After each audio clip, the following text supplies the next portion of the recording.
Vile unavyoamini ndivyo unavyoruhusu vitu kutokea. Vile unavyoamini ndivyo unavyoruhusu mambo kwenda. Vile unavyoamini ndivyo unavyoruhusu uweza kutembea. Vile unavyoamini ndivyo unavyoruhusu Mungu kushuka. Vile unavyoamini malango ya mbinguni yanafunguka. Vile unavyoamini unaruhusu uweza wake kukushukia. Vile unavyoamini unaruhusu ahadi za Mungu kushuka kwako. Bwana Yesu asifiwe. Vile unavyoamini unamruhusu Mungu kutenda. Vile ambavyo ukishusha imani yako ya kuamini unamzuia Mungu kufanya kazi yake. Alikuahidi ndio, lakini ukienda ukafika kule mbele ukasema hapana, sio kweli kabisa. Sio kweli kabisa. Maana yake unamzuia Mungu asitende. Okay, acha nikwambie kidogo. Haijalishi kuna mazingira gani unayapitia, lakini shikilia imani, kwa sababu imani ni ufunguo. Haijalishi jambo gani unapitia, haijalishi yule anasema nini, haijalishi yule anaongea nini, shikilia ufunguo, umeubeba mwenyewe. Usije ukatangatanga, usije ukayumbayumba. Keep focus, tulia hapo ulipo, tuliza uelekeo wako, nenda unakotakiwa kuelekea, ukiwa na imani ya kwamba yeye atanivusha, ya kwamba yeye atanifikisha, kwa maana yeye ameahidi kwangu atayatimiza yote haya. Bwana Yesu asifiwe. Haleluya. Acha nikwambie, Ibrahimu ameambiwa nenda, ameambiwa nitakuwa na wewe, lakini anaenda kule mbele ananyang'anywa mke wake. Tunaelewana? Kuna wakati unaweza ukajiuliza, hivi huyu ndiye Mungu ambaye wamesema anaokoa, anaponya, anafungua, ananipatia vyote? Mbona kama sielewi? Bwana Yesu asifiwe. Siku moja mke wangu akaniambia kuna jambo fulani hivi lilikuwa linafanya kama vile kutufanya tusiwe na majibu. Akasemaje? Hivi huu ndio mwaka wa kutembea na wingu la utukufu kweli? Bwana Yesu asifiwe. Akasema hivi huu ndio mwaka wa kutembea na wingu la utukufu kweli? Hata sikumjibu. Bwana Yesu asifiwe sana. Haleluya. Maana kuna mazingira ambayo Ibrahimu alimeambiwa nenda, nitakufanya kwa taifa kubwa. Amefika mahali kanyang'anywa mke wake. Hivi huku ndiko ninafanya kuwa taifa kubwa, mke wangu nimenyang'anywa. Bwana Yesu asifiwe. Huku ndiko kwenyewe. Lakini wewe nenda mbele za Mungu kumwambia, Bwana umeniambia nitakuwa taifa kubwa. Bwana umeniambia hiki utanipa. Nikikutumaini hiki utanipa. Nikikwamini hiki utanipa. Nikikwamini hiki utanipa. Haijalishi nani amechukua mke wako, haijalishi mazingira gani unapitia, mwambie Bwana ulisema utakuwa nami. Nataka kuona kwa wewe uko pamoja nami. Imani yako itamfanya yeye ashuke kwako. Bwana Yesu asifiwe.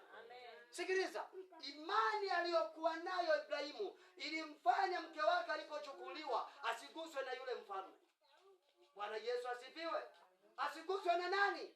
Na yule mfalme. Imani aliyokuwa nayo. Sasa inawezekana kuna wakati fulani kuna mazingira ulionayo, kuna mazingira unayopitia, kuna hatua unayoipitia, inaweza ikafanya ukasema hivi kweli huu ndio mwaka wa kutembea na wingu la utukufu? Ndio. Bwana Yesu asifiwe. Inawezekana kuna kitu kipo lakini ni kwa kitambo tu. Inawezekana kuna kitu kinakusumbua, kina dakika chache za kuwepo, hakitaendelea kuwepo tena. Bwana Yesu asifiwe sana. Haleluya. Kinachohitajika ni kuamini. Wakati ule Ibrahimu ameenda ameenda kule, ameenda kufanya kwa taifa kubwa, nitakurithisha, utakuwa tajiri. Halafu anaenda nakutana na njaa mpaka anakimbia. Sio, unanielewa? Bwana Yesu asifiwe. Anaenda nakutana na njaa mpaka anakimbia. Sasa amekutana na nini? Amekutana na njaa. Lakini pale kule alikoahidiwa kwamba huku nitakufanya kuwa taifa. Njaa ipi inayokusumbua? Njaa ipi inayokusumbua? Njaa gani inayokutesa? Njaa gani inayokugarikisha? Shikilia imani yako, utafanywa kuwa taifa kubwa kama alivyoahidiwa Ibrahimu. Yale aliyoyaahidi kwako yatatimizwa. Usiogope, usisite. Kama yeye amesema, yeye ni mwaminifu, uwe na uhakika atayafanya. Funguo unayo, yako wewe ni kuamini tu. Ukiamini tu yatatimizwa kwa wakati wake.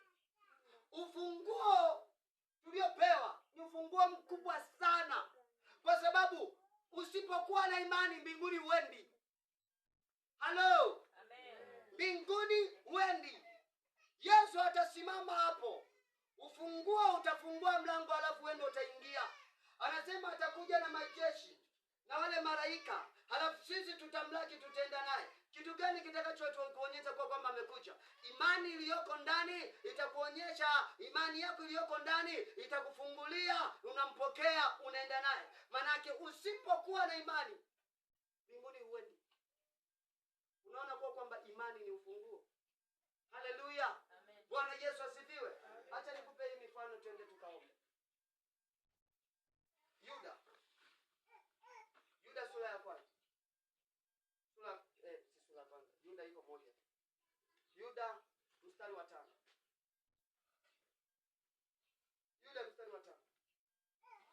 Tena napenda kuwakumbusha, ijapokuwa mmekwisha kujua haya yote, ya kwamba Bwana akiisha kuwaokoa watu katika nchi ya Misri, aliwaangamiza baadaye wale wasioamini. Akiisha kuwaokoa, Yuda mstari wa 5, akiisha kuwaokoa kwenye ile nchi ya Misri, aliwaangamiza tena. Kwa sababu ya nini? Kwa sababu ya kutokuamini kwao. Maana yake imani yao, kutokuamini kwao kulimfanya Mungu awaangamize.